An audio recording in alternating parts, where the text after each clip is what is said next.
안녕하세요. 성혜입니다. 오늘 이제 그 21세기 종교의 미래라는 제목으로 진행한 네 번째 강연이 되겠습니다. 오늘 이제 드디어 저의 주된 전공 분야의 하나인 신비주의의 비교 연구라고 하는 관점에서 신비주의를 얘기해 보려고 합니다. 제목이 초월, 존재의 궁극적 의미와 신비주의라고 하는 굉장히 거대한 제목입니다만은 하여튼 최대한 노력을 해서 이렇게 쉽게 잘 진행을 해 보도록 하겠습니다. 일단 신비주의라고 하는 개념 자체가 매우 오해의 소지가 큽니다. 사실 이제 신비주의라고 하는 단어, 신비주의를 제가 전공한다고 했을 때 이 받아들이는 사람들의 입장에 따라서 워낙 반응들이 이제 달라서 이 신비주의를 이 짧은 시간 안에 제대로 다 얘기한다는 게 이제 쉽지가 않은 얘기지만 최대한 신비주의에 관련해서 다룰 수 있는 여러 가지 얘기들을 정리해서 말씀을 드려볼까 합니다.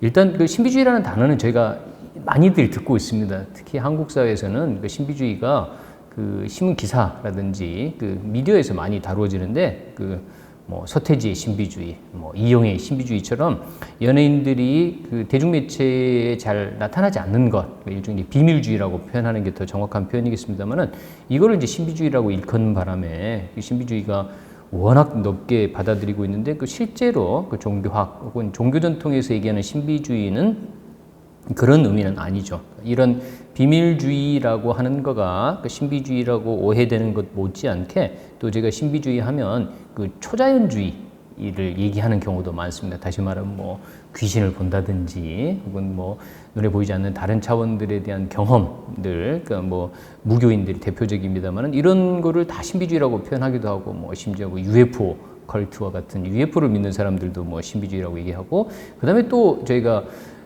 처음 시간에 이제 플라톤 얘기를 하면서 플라톤이 뜻밖에도 서양 철학의 아버지이기도 하지만 서양 신비주의에도 아주 지대한 영향을 미쳤다고 하는데 이제 그게 우리가 뜻밖의 사실로 받아들여질 가능성이 크지 않습니까? 왜냐하면 신비주의 하면 반합리주의, 반이성주의와 같은 얘기를 또 많이 하기 때문에 그런 의미에서 또 신비주의는 꼭 그런 건 아니다. 플라톤의 경우에도 직관적 비전 아름다움 그 자체에 대한 비전도 강조했지만 동시에 이거를 지성적으로 이해하고 남과 공유하는 것을 강조했다는 측면에서 보면 이 신비주의라는 말이 반드시 반이성주의, 반합리주의로 저희가 받아들여서는 곤란하다는 말씀도 드리고요.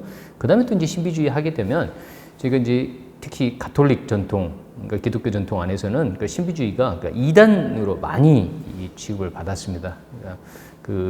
죽어서 천국 가는 것 혹은 예수 이름으로 거듭난다라고 하는 종교적 구원의 사건이라고 하는 우리가 이제 익히 알고 있는 기독교의 구원론 외에도 가톨릭이 대표적입니다만은 기독교 전통에서는 육체를 가진 상태에서 신성의 상태를 인간 영혼이 체험하는 것을 이 종교 생활의 목표로 삼는 흐름들이 있었는데 이 흐름들이 주류 기독교의 흐름하고 이렇게 갈등과 긴장을 많이 일으켰고 그 와중에 신비주의자들이 목숨을 잃는 사건들도 이슬람이라든지 기독교에서 왕왕 나타났기 때문에 신비주의 하면 이단 종교라고 하는 또 그런 이제 낙인이 찍혀 있기도 합니다. 이것처럼 신비주의에 대해서는 굉장히 다양한 태도를 보입니다. 그리고 이제 불교와 같은 이제 동양 종교, 특히 이제 한국의 경우에서는 신비주의라는 말 자체가 이 플라톤부터 시작해서 서양 종교에서 유래한 서양 종교를 지칭하는 개념이라고 생각하기 때문에 불교를 신비주의라고 한다든지 혹은 동양 종교를 신비주의라고 일컫는 그런 움직임 자체에 대한 또 근본적인 거부감들이 있는 경우도 꽤 있습니다. 그래서 여러 가지 방식으로 신비주의가 오해 혹은 이렇게 논란의 중심이 되는 개념이 되고 있죠. 그리고 이제 끝으로 덧붙이자고 하면 이 신비주의라고 하는 말 자체가 이 종교적 세계관을 받아들이지 않는 유물론적인 세계관을 가지고 있는 비종교인 입장에서 보면 신비주의라는 단어 자체가 기본적으로 신의 비밀 혹은 신비, 미스테리라는 말이 들어가 있으니까 이 단어, 이 개념 자체에 대해서 굉장히 또 거부감을 보이기도 합니다. 그래서 사실은 이 신비주의라는 단어를 통해서 개념을 통해서 얘기하고자 할 때 굉장히 큰 어려움들, 오해가 있기 때문에 저만 하더라도 이렇게 아주 조심스럽게 이 단어에 대해서 이렇게 접근을 하고 설명하려고 하고 있고요. 자, 그런 의미에서 이제 신비주의가 무엇인가라고 하는 내용을 조금 이제 본격적으로 살펴보도록 하겠습니다. 일단 이제 신비주의라는 말은 비밀스럽다라고 하는 얘기잖아요. 그 영어로는 이제 미스티시즘이라고 표현하고, 우리 그 미스티시즘이라고 하는 영어 단어가 그 히라버 미스테리 릴리전, 그러니까 그 신비 종교라고 하는 것에서 비롯이 됐습니다. 그리고 그 신비라고 하는 미스테리라고 하는 단어 자체는 히라버 무오라고 하는 단어가 있습니다. 무오라고 하는 단어는 동사로 눈과 입을 가리다라고 하는 뜻입니다. 다시 말하면 신비주의 종교 전통, 즉 미스테리 릴리전에 입문한 사람들은 자신들이 거기서 경험하고 배운 바를 바깥에 그 알리면 안 된다라고 하는 비밀 엄수의 의무를 아주 강력하게 지고 있었죠. 그러니까 그런 의미에서 미스테리 릴리전이 그 도대체 어떤 내용의 종교이고 어떤 의례 혹은 어떤 이 수행들을 통해서 어떤 종교적인 통찰을 얻었는지가 잘 밝혀지지 않습니다. 밝혀지지 않는 거가 뭐 어떤 의미에서 보면 비밀을 굉장히 잘 지킨 거라고도 얘기할 수 있겠죠. 자, 그 플라톤의 경우에 그 실제로 소크라테스가 그 독배를 마시고 죽은 이후에 이 남부 이태리와 이집트를 여행했다는 얘기가 있는데요. 그 남부 이태리에서 실제로 그 피타고라스 학파, 우리가 이제 수학자로 잘 알려져 있는 피타고라스가 실제로는 이제 이 종교적인 교파, 우리로 치면 미스테리 릴리전과 가까운 교파의 종교 지도자였으니까 이 피타고라스 학파의 그 종교 단체 미스테리 릴리전에 플라톤이 입문했다라는 얘기도 있습니다. 그래서 저희가 처음에 다뤘던 파이드로스라든지 그 심포지움과 같은 플라톤의 중기 대화를 보면 그 그레이트 미스터리, 그러니까 거대한 미스테리라고 하는 것에 입문된다라는 표현들이 나오거든요. 그걸 보면 플라톤 역시도 이 피타고라스로부터 유래된 신비주의에 굉장히 큰 영향을 받고 있다라고 하는 것을 저희가 다시 한번 확인할 수 있죠. 자, 그런 의미에서 보면 그러니까 신비주의는 이렇게 정의할 수 있을 것 같습니다. 신비주의라고 하는 것은 인간이 궁극적 실제 혹은 뭐 신이라고 표현해도 좋겠습니다만은 이 궁극적 실제를 체험할 수 있다라고 하는 신비적 합일 체험, 이게 이제 첫 번째 요소고요.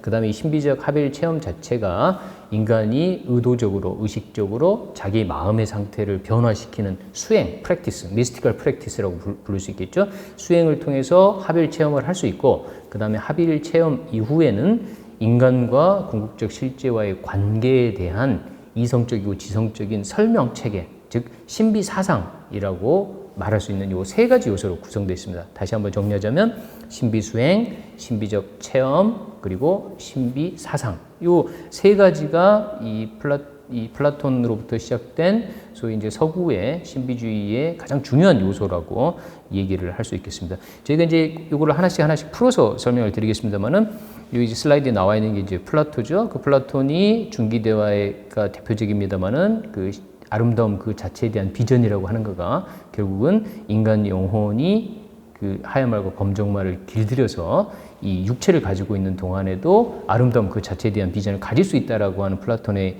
그 소위 신비주의적 사상인 거고요. 이 플라톤의 사상 이후에 이 밑에 나오는 플로티누스라고 하는 로마 철학자인데요. 이후에 이 사람이 신플라톤주의라고 말하는 이 플라톤 철학을 더욱 신비주의적 관점에서 해석한 대표적인 로마 철학자입니다. 그러니까 이 사람의 철학으로 인해서 이 플로티누스의 철학으로 인해서 이슬람 혹은 이제 유대교, 특히 이제 이슬람에 아주 지대한 영향을 이 플로티누스의 신비 철학이 영향을 미치게 되는 거거든요. 그 다음에 이 오거스틴이죠. 기독교 신학자인 오거스틴이 사실은 이제 플로티누스의 저작들을 읽고서 그 이원적인 그 선과 악의 세계관이라는 이분법적인 세계관에서 이제 벗어나게 되는 계기를 맞이하거든요. 그런 의미에서 보면 플라톤의 사상이 플로티누스를 거쳐서 이 서구 기독교에 아주 지대한 영향을 끼쳤다라고 하는 것을 알 수 있는 거죠. 여기 보는 이 슬라이드는요, 그 기독교 신비주의 전통들을 이제 보여주는 대표적인 인물들입니다. 그러니까 위 디오니시우스라는, 그러니까 정확한 본명은 알 수 없지만 이 사람이 이 플로티누스의 그 신플라톤주의 철학을 그 기독교적인 관점에서 이제 해석한 이 저작을 남긴 사람이고요. 그 이후에 뭐 14세기, 13세기에 대표적인 마이스터 에카르트, 저희가 이 시간에 그 에카르트의 이제 글귀를 통해서 신비적 합일 체험에 대한 말씀을 조금 더 드려보겠습니다만은 에카르트, 십자가의 요한, 그리고 마가리트 포레테 같은 그 여자 가톨릭 신도인데요. 이분의 경우에는 사실은 종교 재판에 넘겨져서 화형을 당합니다. 화형당한 날짜만 이렇게 나와 있는 거죠. 그러니까 이게 이제 대표적으로 그 신비주의가 그 주류 기독교의 흐름하고 갈등을 빚었을 때 생기는 위험성을 아주 대표적으로 보여주는 거죠. 자, 그러면 제가 이제 신비주의의 주된 요소 중에 가장 중요한 요소는 사실은 신비적 합일 체험이라고 하는 겁니다.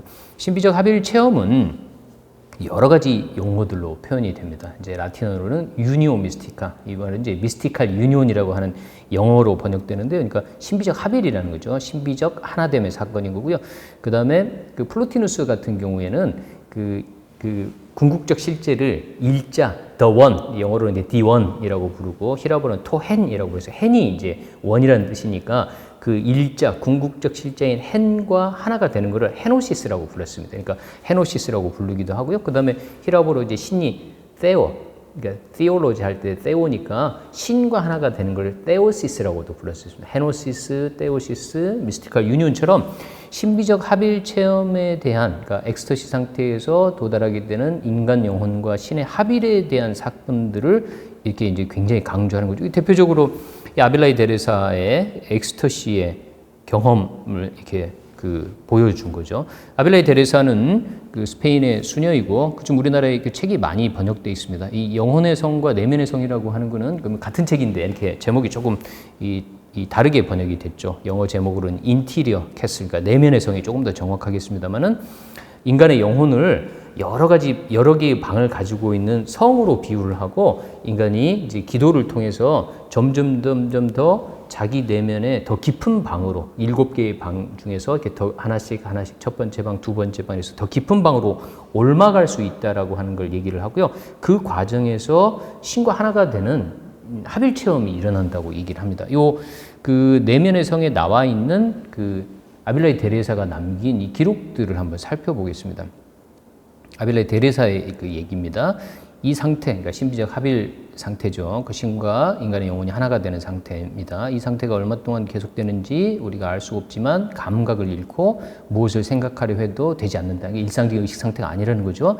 그리고 이 시간 자체는, 합일의 시간은 반 시간을 넘는 일이 없는 그 짧은 동안에 하나님과의 합일을 이루고 당신의 위대함심 속에 있음으로 해서 영혼은 얼마나 변모되는 것입니까? 어쨌든 신 속에 완전히 인간 영혼이 잠겨 있다는 얘기죠. 그 상태에 있는 사람은 무엇을 보거나 듣거나 이해하지 못합니다. 이게 이제 엑스터시 상태에 빠져서 오감에 대한 이 체험들이 다 사라진다라고 하는 거죠. 그러니까 인간 마음의 가장 깊숙한 곳으로 들어가서 나라고 하는 에고의식과 나라고 하는 에고의식을 만들어주는 오감의 체험, 감각적 경험들이 다 사라진다는 거죠. 그 동안이란 항상 짧지만 그 당사자들에게 있어서는 실제보다 훨씬 더 짧게 느껴지는 거예요. 왜냐하면 이제 시간과 공간의 개념이 완전히 사라지기 때문에 정확히 얼마 동안 길었는지 모르지만 여하튼 깨어나 보면 이렇게 길지 않은 시간 동안 합일 체험이 일어난다는 얘기고요. 하나님은 그런 영혼 안에 깊이 뿌리박고 계시기 때문에 그 사람은 제정신이 돌아온 뒤에도, 그러니까 일상적인 의식 상태, 그러니까 합일 상태에서 빠져나와서 일상적인 의식 상태로 돌아온 뒤에도 자기가 하느님 안에 있고 하느님이 자기 안에 계시다는 사실을 의심할 수 없기 때문에 굉장히 아름다운 표현이죠. 그러니까 내 속에, 나의 깊은 곳에 사실은 신이 존재하고 있고, 그 다음에 신 속에 또 내가 들어있어서 내 속에 들어있는 신을 내가 알아차리게 돼서 내가 신 속에 있고 신이 내 속에 있다라고 하는 걸 알게 된다라고 하는 굉장히 아름다운 표현이죠. 그래서 그에게는 이 사실이 사무치게 박혀 있어서 두 번 다시 그런 은혜, 그러니까 신비적 합일 체험이라고 하는 신의 은총을 받지 못하더라도 몇 해가 지나가더라도 한 번 있었던 일을 잊을 수도 의심할 수도 없게 되는 것입니다. 이게 얼마나 이 7개 방 중에 이제 이게 5번째 방이 사실은 신과의 이 절대적인 합일 체험인데, 이 합일 체험에 대한 얘기를 이렇게 하고 있습니다.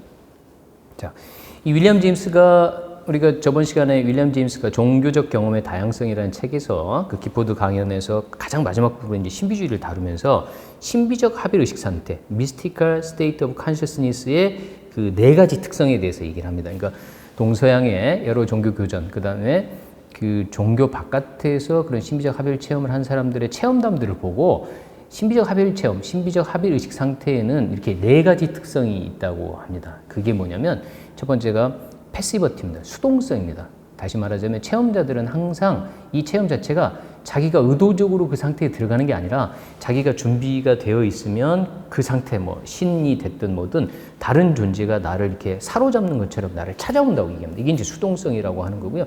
그 다음에 이 체험은 ineffability, 말로 형언할 수 없다고 표현합니다. 말로 형언할 수 없다. 그러면 이제 말로 형언할 수 없다라고 하면 제가 예를 들어서 뭐 사고가 나서 이렇게 잠시 동안 기절해 있으면 기절해서 있는 의식 상태 동안에 무슨 일이 있었는지 알 수 없으니까 말로도 표현할 수 없잖아요. 그러니까 그렇지 않다라는 얘기입니다. 그래서 이 3번째 특성이 뭐냐면 노에틱 퀄리티라고 하는 알의 특성입니다. 다시 말하자면 이 신비적 합일 체험은 짧더라도 그 짧은 체험의 순간에 명확하게 체험만이 줄 수 있는 알을 준다는 거죠. 예를 들어서 제가 수업 시간에 항상 학생들한테 이걸 이제 함께 얘기를 할 때 바나나 얘기를 예로 듭니다. 그러니까 바나나 맛이라고 하는 거는 제가 바나나 과일을 다 이제 먹어본 경험들이 있잖아요. 바나나 맛이 수박 맛 혹은 딸기 맛과 다르다는 걸 분명히 아는데 만약 바나나를 한 번도 먹어보지 않은 사람들에게 자기가 먹은 바나나 맛을 설명해서 그 바나나 맛을 알게 만들 수 있겠냐는 거죠.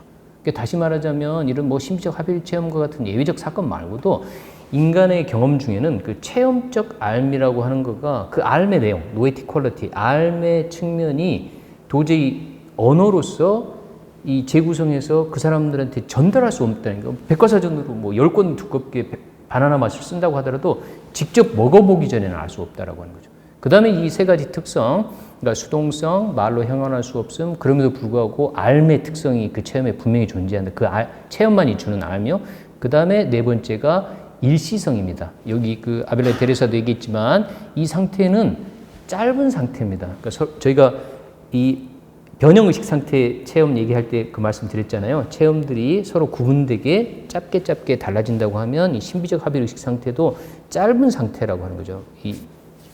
얼마 되지 않는다, 반 시간이 넘지 않는다 이렇게 표현했던 거죠. 그 다음에 또 한 가지 더 여기서 이 윌리엄 제임스가 명확하게 예로 들지는 않았지만 여기서 유니티, 그러니까 하나됨이라고 하는 특성은 전반적으로 표현이 됩니다. 이 네 가지 특성 외에도 하나가 된다라고 하는 것. 그러니까 내가 내 아닌 것들, 인간의 영혼이 신인 혹은 내가 내 바깥에 있는 존재 전체와 하나가 돼서 어떠한 이원성도 사라진다라고 하는 것이 이 체험의 또 가장 큰 특성입니다. 그리고 여기서 윌리엄 제임스가 명시적으로 표현은 안 했습니다만은 기쁨이라고 하는 것도 굉장히 많이 얘기되는, 특히 이제 기독교 신비주의 전통에서는 이걸 영어 단어로 블리스, 지극한 복락, 지복이라고 표현하거든요. 그러니까 이 신비적 합일 상태에서는 인간 영혼이 신의 상태도 맛보지만 엄청나게 거대한 기쁨을 맛본다라고 하는 거가 아주 공통적인 특성으로 나옵니다. 다시 말하면 여기 지금 엑스터시 상태에 빠져 있는 그 아벨레 데레사의 얼굴 표정을 보면 이게 그냥 무덤덤한 게 아니잖아요. 그러니까 망화경, 황홀경 속에 들어가서 엄청난 그 신과 하나가 되는 기쁨을 맛보고 있다. 이렇게 정리할 수 있겠습니다. 자, 이렇게 보면 그 윌리엄 제임스가 정리한 것처럼 동서양의 종교 전통, 그리고 심지어 종교 전통 바깥에서도 여러 가지 계기, 이제 기도 혹은 명상 수행도 있겠습니다만은 또 신의 은총도 있겠고 여러 가지 계기로 인해서 인간의 의식이 갑작스럽게 변모해서 그 신비적 합일 상태에서만 줄 수 있는 존재론적 통찰을 얻게 된다라고 하는 거죠. 저희가 저번에 이제 불교도 예를 들고 그다음에 이제 기독교도 예를 들면서 어쨌든 인간의 영혼, 마음의 가장 깊숙한 곳에는 개인적인 차원을 넘어서는 또 다른 존재의 측면이 있어서 그 존재의 측면을 인간이 의식적으로 알아차리는 사건을 종교 체험이라고 부르고 특히 이제 신비주의는 그거를 신비적 합일 체험이라고 부른다는 거죠. 자, 이렇게 보면 저희가 이 존재론과 인식론이라고 하는 두 가지 관점에서 신비주의를 설명할 수 있습니다. 다시 말하자면 인간 존재는 이제 플라톤이 얘기하거나 혹은 붓다가 얘기한 것처럼 혹은 이제 예수가 말한 것처럼 인간성 외에도 인간의 영혼의 가장 깊숙한 곳에는 신적인 차원 혹은 궁극적 차원, 초월적 차원이 존재하고 있는데 그게 이제 존재론인 거죠. 근데 인식론, 다시 말하자면 우리가 그거를 인식하고 있지 못할 수도 있다라고 하는 거죠. 그래서 인식하고 있지 못한 상태를 수행을 통해서 자신의 존재의 가장 깊숙한 곳을 드러나게 만들면 그제서야 비로소 인식론과 존재론이 하나로 통합이 된다라고 하는 거죠. 그러므로 말미암아서 우리들은 내가 그 존재다라고 하는 걸 알아차린다는 거죠. 대표적으로 이제 선불교에서 항상 하는 얘기가 있지 않습니까? 불성이 어디 따로 있는 게 아니라 원래 거울처럼 반짝반짝이 자기 속에 들어있는데 이 들어있다라고 하는 것을 잊어먹게 만들도록 뭐 때도 붙어있고 먼지도 붙어있다고 하면 갈고 닦아야 되는 거는 원래 거울이 아닌 걸 거울로 만드는 게 아니라 원래 본질인 거울의 상태를 드러나지 못하게 하고 있는 나와 관련된 생각들과 오염물질들을 걷어내면 저절로 거울의 본성이 드러난다고 하는 얘기가 사실은 이 플라톤의 인식, 재기억이라고 하는 얘기나 그 다음에 아벨레 데레사가 얘기한 것처럼 영혼 안에 깊이 뿌리박고 있는 신의 측면, 그 다음에 또 이 플로티누스와 같은 신플라톤주의자는 이걸 뭐라고 표현했냐면요. 인간 영혼이 인간의 육체에 깃들게 되는데 인간 영혼의 undescended part, 다시 말하자면 하강하지 않는 부분이라고 표현했습니다. 인간 속에. 그 다음에 이제 에카르트한테는요. 인간 영혼에는 창조되지 않는 부분이 있다는 표현을 했습니다. 그러니까 이게 이제 나중에 그 에카르트가 종교 재판을 받게 되는 아주 결정적인 이유. 왜냐하면 뭐 전통적인 기독교 교리에 따르면 신이 인간의 영혼을 만들고 창조하잖아요. 그런데 인간 영혼 안에 신이 창조하지 않은 부분이 있다라고 하는 거죠. 그 부분이 결국은 이 에카르트에 따르면 뭐겠습니까? 신성, 신 그 자체가 인간 영혼의 가장 근저에 자리하고 있어서 이 부분은 인간 영혼이 신을 만들어낸 게 아니라 원래 신성의 가장 근저가 인간 영혼 밑에 자리하고 있다라고 하는 얘기. 이게 이제 그 논란의 여지가 된 거죠. 이 아빌라이 테레사의 그 체험담에 준해서 이번에 에카르트 얘기를 한번 살펴보도록 하겠습니다. 에카르트도 실제로 그 종교 재판에 회부되기 직전에 이제 어쨌든 그 세상을 떠났으니까 종교 재판을 본격적으로 넘겨지지는 않았지만 그 이단의 그 비난을 꽤 많이 받았습니다. 이 에카르트가 자신의 설교집에서 이 얘기했던 그 심지적 합일 체험에 대한 얘기입니다. 보십시오. 어떤 것도 시간과 공간처럼 하느님에 대한 영혼의 지식을 방해하지 않는다. 그러니까 시간과 공간이라고 하는 걸 뛰어넘어야지 인간 영혼이 신 그 자체에 대한 알을 가질 수 있다라고 하는 거죠. 왜냐하면 하느님께서는 하나이신 반면 시간과 공간은 어쨌든 분리된 것들과 관련된 단편적인 것이기 때문에 따라서 영혼이 하느님을 알고자 한다면 그것은 시간과 공간을 초월하여 알지 않으면 안 된다. 왜냐하면 이들 다양한 사물들처럼 하느님께서는 이것도 아니고 저것도 아니시기 때문이다. 하느님께서는 하나이시다. 그 일자라고 하는 표현을 했었습니다. 그래서 우리가 신성한 진리를 보고 있을지라도 완전히 축복받지는 못한다. 왜냐하면 계속 보고 있을 때 우리는 그 안에 있지 않기 때문이다. 이제 본다라는 얘기는 보는 주체와 보는 행위와 보는 대상 사이에 구분이 있다는 얘기죠. 그러니까 어떤 대상을 생각하고 있는 한 우리는 그것과 하나가 되지 못한다. 일자밖에 없는 곳에서는 일자 외에 어떤 것도 보이지 않는다. 그러므로 어떤 사람도 눈 멀지 않고서는 하나님을 볼 수 없으며 무지를 통하지 않고서는 하나님을 이해할 수 없다. 이제 이게 에카르트의 수수께끼 같지만 어쨌든 신비적 합의의식 상태가 시간과 공간의 개념을 초월해서 완전한 인간의 영혼과 신성이 하나가 된 사건이라고 얘기하는 이 대목입니다. 이게 그 윌리엄 제임스가 그 신비적 합의를 의식 상태라고 하는 것을 가지고서 신비주의 그리고 신비주의가 종교의 핵심이라고 얘기했던 이제 바로 그 대목과 관련된 얘기입니다. 그러니까 이게 그 이후에 가톨릭 뭐 신학을 포함해서 그 기독교 신비주의자들에게 있어서는 그 신에 대한 지식, 신에 대한 알미라고 하는 관점에서 굉장히 큰 영향을 끼쳤던 거죠. 그렇지만 동시에 그때 당시에 그 주류 기독교에서 봤을 때는 그 교리적으로 이게 이제 강력하게 주장하지만 오히려 그 강력하게 주장하면 주장할수록 그 이단 위험이 있다라고 했던 거죠. 네. 실제로 이런 사건 때문에 그 포레테 같은 여자분도 이렇게 화형을 당했습니다. 그러니까 이단이라고 하는 이름. 그다음에 이제 이슬람 전통에서도 알할라지 같은 사람이 나는 신이다라고 하는 주장 때문에 이렇게 그 목숨을 잃게 되는 사건인 거죠. 그러니까 이게 또 흥미로운 대목입니다. 원래 이게 신비주의라는 단어 자체는 사실은 신비주의라는 이름에 종교는 없잖아요. 그리고 신비주의라고 하는 말은 서양 사람들이 동양 종교를 만나게 되고 그 막스 밀러를 포함해서 동양 종교를 만난 이후에 동양 종교를 가만히 보니까 동양 종교는 그 힌두교가 대표적이고 불교도 대표적이지만 수행을 통해서 뭔가 궁극적 실제와 하나가 되는 사건이 종교적 핵심으로 이렇게 바라보거든요. 이게 자기네 종교하고는 사뭇 달라 보였다는 얘기죠. 그런데 자기네 종교 전통에서도 가만히 살펴보니까 이 플라톤이라든지 기독교라든지 이슬람교의 신비주의자들이 동양 종교와 굉장히 비슷한 얘기를 했던 거죠. 그런 의미에서 이 동서양의 종교를 하나로 이어서 그 공통점에 주목한 비교의 개념으로 신비주의라고 하는 단어 자체가 서양 역사에서 재발견돼서 18세기, 19세기 이후에 본격적으로 쓰이게 됐다라고 하는 것을 저희가 하나 더 기억할 수 있습니다. 그렇게 보면 이상하게도 그 동양에서는 신비주의적 종교성의 흐름이라고 하는 것가 굉장히 지배적인 거고 이게 사실은 사건으로는 예외적인 건데 이제 한국 같은 경우가 그렇잖아요. 그러니까 도통하다, 이렇게 견성하다, 뭐 이 내가 곧 하늘이다라고 하는 걸 알게 되다, 천인합일과 같은 거가 너무 상식처럼 그 종교에서는 잘 알려져 있는데 이게 이제 서구의 경우에는 내가 신과 하나가 된다, 내가 곧 신이다 이런 이 선언 자체가 매우 위험했다라고 하는 거죠. 어쨌든 그렇더라도 신비주의를 통해서 그 양자가 이렇게 소통하고 교류할 수 있다라고 하는 걸 저희가 기억할 필요가 있습니다. 그 다음에 이제 합일 체험, 이제 워낙 중요하니까 이제 길게 말씀드렸고요. 그 다음에 이제 신비적 수행이라고 하는 거는 이 합일 체험을 가지기 위한 이제 준비 혹은 프랙티스들을 신비적 수행이라고 말합니다.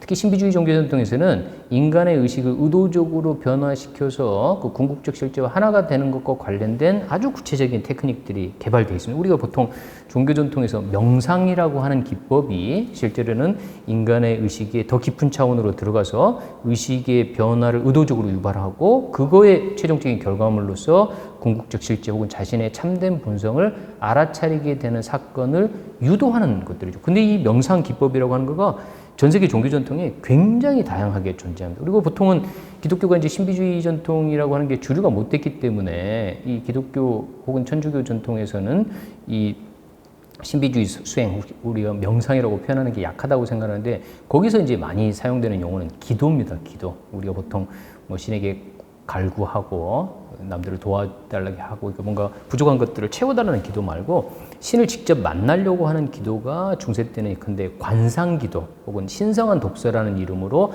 가톨릭 전통에서 오랫동안 존재했고 그 다음에 이제 예수기도라고 하는 동방종교에서 아주 유행했던 그리고 그 광범위하게 활용됐던 기도는 마치 우리 그 연불수행처럼 주 예수 그리스도여 나를 긍휼히 여기소서 Jesus Christ have mercy on me라고 하는 거를 하루에 수천 번씩 계속 음송해서 결국 마음의 상태, 자신의 존재 상태를 신의 은총을 입어서 신과 하나가 되는 상태까지 끌어올리려고 하죠. 저희도 이제 그 연불선에 보면 나무아비타불 관세음보살을 수천 번, 심지어 자면서도 이걸 반복하게 되게 되면 뭐 죽어서 서방 정토 가는 것도 하지만 살아있는 동안에도 그 정토를 자기 마음속에서 이렇게 붓다후드를 이렇게 구현하는 상태로 바꾸자는 이런 신비적 수행이라고 하는 거가 결국은 명상을 포함해서 이 동서양의 신비주의 전통에는 아주 체계적으로 오랫동안 개발돼 왔다라고 하는 거를 말씀드릴 수 있습니다. 그런 면에서 보면 이 명상 수행이라고 하는 거는 의도적으로 자신의 의식의 초점을 집중함으로써 일상적인 의식 상태에 이게 자신에 대한 에고 관념부터 시작해서 모든 사고작용을 멈추고 비워낸 다음에 이 집중과 비움이 이루어진 이후에 당연히 자신이 지금까지 발견하지 못했던 자신 존재, 자기 바깥의 존재에 숨어있는 측면이 드러나게 해서 그 드러난 것을 알아차린다라고 하는 구조로 되어 있다라고 하는 것을 알 수 있겠습니다. 그러니까 다시 말하자면 집중하고 비우고 드러나서 자신이 인식하지 못했던 존재의 측면을 실제로 체험하고 체득해서 거기서 존재론적인 통찰을 얻게 한다라고 하는 거죠.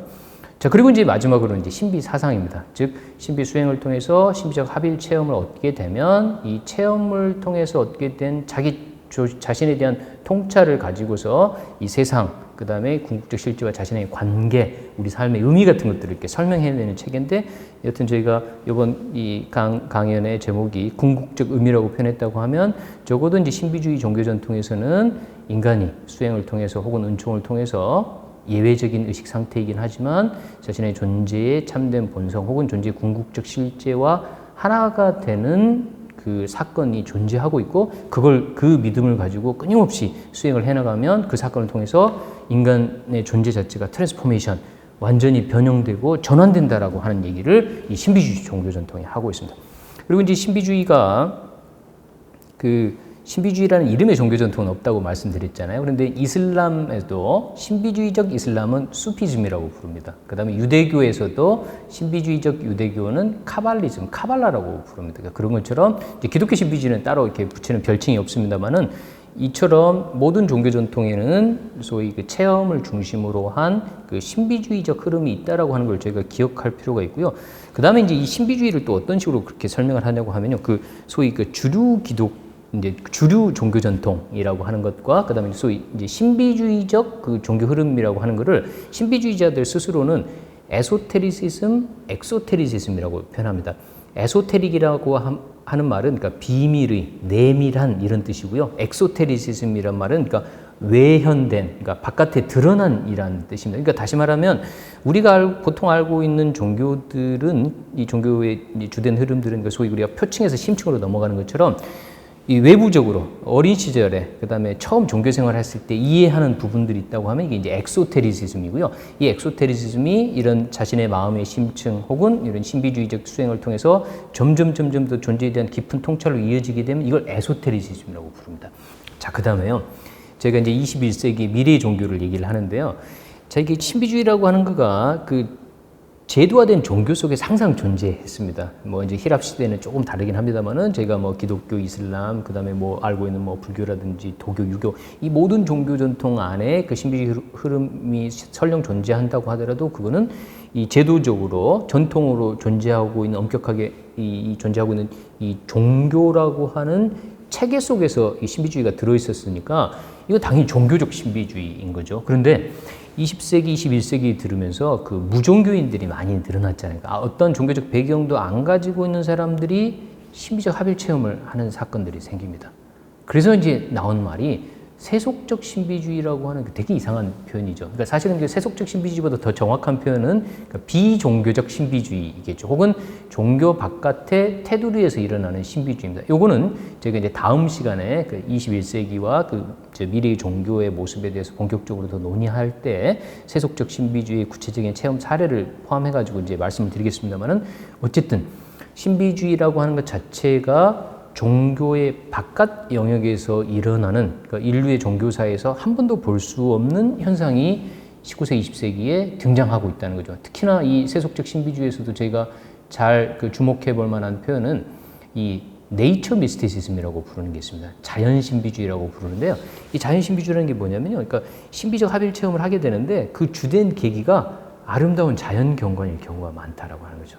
그러니까 뭐 석양을 보거나 산 꼭대기에 올라가지고 넓게 우리 마치 맹자가 호연지기라고 표현했던 것처럼 심신이 경계 없이 확 넓어지는 그다음에 이제 바닷가에서 아름다운 그 넓은 바다, 무한한 바다 혹은 심지어는 그 우주 비행사들이 우주에 나가면 시간과 공간의 개념이 사라지면서 의식의 변형 체험들이 일어나는 경우들이 있거든요. 그러니까 이걸 보고 이제 특별히 네이처 미스티시즘이라고 부르게 되는데 결국 자연의 경이로움, 자연의 아름다움을 통해서 이런 그리고 이제 뭐 이 많은 사건 뭐 사례들이 존재합니다만은 이렇게 무용하다가 혹은 이렇게 운동하다가 그다음에 아름다운 뭐 자연 경관 보다가 예술 작품 감상하다가 이런 식으로 그다음에 심지어는 이제 여성들의 경우에는 출산하다가 심지어 합일 체험하는 경우도 있습니다. 다시 말하자면 이 일상적인 의식 상태가 어떤 방식으로든 깨지고 자아의 좁은 자아 개념이 이렇게 확장되는 사건들이 조금 더 심화되거나 깊어지게 되면 이런 심리적 합일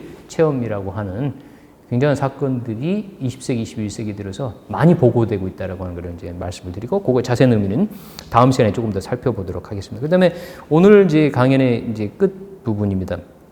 신비주의와 관련해서 주요한 구성 요소, 세속적 신비주의, 그다음에 에소테리즘, 엑소테리즘과 관련돼서도 설명을 드렸습니다만은 사실은 이 신비주의와 관련된 논의는 이게 쉽지가 않습니다. 자, 일단 정말로 신비적 합일 체험이라는 게 존재할까요? 이게 존재한다고 하면 이거 어떻게 알 수 있나요? 다시 말하자면 붓다의 견성 체험이라고 하는 것 때문에 불교라는 종교 전통이 만들어졌는데 붓다가 실제로 견성 체험했다라고 하는 우리가 어떻게 알 수 있나요? 적어도 개인의 체험이라고 하는 관점에서 보면 이걸 입증할 방법은 없습니다.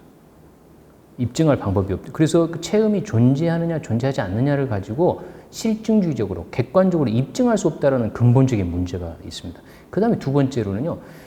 한 개인에게 일어나는 체험을 가지고 궁극적 실제, 존재의 참된 본성을 얘기하는 거가 인식론적으로 타당하느냐라고 하는 질문도 또 던질 수 있습니다. 이거 역시도 객관적으로 모두가 납득시키는 방식으로는 확정할 수가 없죠. 그래서 이제 신비주의자들은 당연히 그렇게 믿었고 신비 수행을 통해서 그런 체험들이 가능하고 그 체험 자체가 삶의 궁극적 의미와 관련돼 있다라고 하는 믿음 체계, 교리 체계, 그다음에 수행 체계를 수천 년 동안 전해온 거는 분명하지만 이거를 모든 사람들이 다 납득시킬 수 있는 기준으로 삼기는 여전히 힘이 든다는 거죠. 특히나 이제 현대 사회에서 신비주의라고 하는 것을 종교적 세계관을 가지고 있지 않는 사람 입장에서는 받아들이지 않고 설령 또 이 과학적인 입장에서 보면 이게 심리적 합일 체험이라는 게 마치 뇌의 특정한 상태나 현상, 마치 제가 알코올, 술을 많이 마시고 이렇게 확 넓어지는 개념이 들거나 혹은 뭐 기타 등등의 여러 가지 상태에서 그 다른 의식 상태로 갈 수 있다는 게 잘 알려져 있잖아요. 향정신성 약물이 대표적입니다만은 이런 거가 어떻게 종교의 참된 원천이나 근거가 될 수 있느냐라고 이제 분명한 문제 비판이 제기가 될 수 있는데 여기에 이제 윌리엄 제임스도 똑같은 이제 고민을 했죠. 그래서 윌리엄 제임스 같은 학자는 신비주의에 대해서 이렇게 깊은 관심을 가지고 종교적 경험의 다양성이라는 책을 썼던 이 학자는 윌리엄 제임스는 책의 마지막 말미에 이렇게 얘기를 합니다. 심지어 가별 체험은 신비주의자들의 삶을 바꾸고 신비주의자들의 세계관을 보이지 않는 차원의 실제성을 믿게 만드는 근거로 분명하게 작용한다. 그렇지만 이거를 받아들이지 않는 사람에게 이 체험 자체가 납득되고 이해될 수 있는 방식으로 강요되거나 전면적으로 수용되기를 기대해서는 곤란하다는 얘기를 합니다. 이게 결국은 어떤 의미에서 보면 다시 개인의 문제로 넘어가기는 하는 거죠. 그 다음에 이제 마지막 신비주의와 관련해서 저희가 피할 수 없는 신비주의 비교 연구를 하는 저 같은 학자들의 입장에서는요, 존재의 참된 본성 혹은 궁극적 실제라고 얘기를 했는데요. 근데 불교만 하더라도 궁극적 실제라는 용어를 받아들이지 않거든요. 존재의 참된 본성, 불성은 받아들일 수 있지만 근데 또 기독교 신비주의자 입장에서 보면요. 궁극적 실제, 신, 일자와 같은 용어는 받아들여도 존재의 참된 본성, 영혼의 참된 성격 이걸 이렇게 받아들이지 않거든요. 그러니까 그런 의미에서 동서양의 신비주의가 과연 같은 체험을 얘기할 것인가. 물론 이제 윌리엄 제임스 같은 경우는 그 네 가지 특성 혹은 넓게 보면 5가지 특성을 통해 가지고 동서양의 신비주의가 아마도 같은 체험이지 않을까. 우리가 저번 시간에 또 살펴봤던 알두스 헉슬리 같은 경우는 당연히 그게 영혼 철학이라는 이름으로 같은 체험이라고 얘기를 했는데 이것도 논란이 아주 큰 문제입니다. 그러니까 체험 자체도 입증할 수 없지만 체험의 존재 자체도요. 체험의 내용 자체가 정말로 같은지 다른지조차도 사실은 이건 입증이 불가능한 겁니다. 그렇지만 이 신비주의를 받아들이는 한쪽에서는 이게 같다라고 생각하는 사람이 있고 다른 한쪽에서는 그래도 동양서양 특히 불교와 불교가 아닌 종교 전통, 유신론적인 종교 전통과 불교 전통에서는 이 체험이 다를 수밖에 없지 않느냐라고 하는 이 또 문제 제기가 있습니다만 이거는 정말 긴 얘기여서 오늘에는 이렇게 크게 신비주의와 관련해서 3가지 물음을 던진다라고 하는 얘기를 끝으로 마칠까 합니다. 뭐 결론적으로 신비주의라고 하는 말 자체가 신비하게 들리지 않습니까? 말 그대로 신비주의라고 하는 것은 인간 존재, 종교, 종교성 지금 와가지고는 이제 세속적 신비주의에 이르기까지 우리가 누구고 종교가 무엇이고 인간의 존재의 궁극적 의미가 무엇인가에 정말 신비주의만큼 커다란 물음표를 던지는 게 없다라고 생각합니다. 그러니까 확정적인 답이라기보다는 거대한 물음표다 이렇게 정리를 하고 오늘 이 시간을 마치도록 하겠습니다. 그 다음 시간에는 저희가 지금까지 했던 4강연들을 다 종합을 해서 21세기의 변화와 앞으로 종교의 미래가 어떻게 변화하고 진행될 것인가를 살펴보는 시간을 갖도록 하겠습니다. 감사합니다.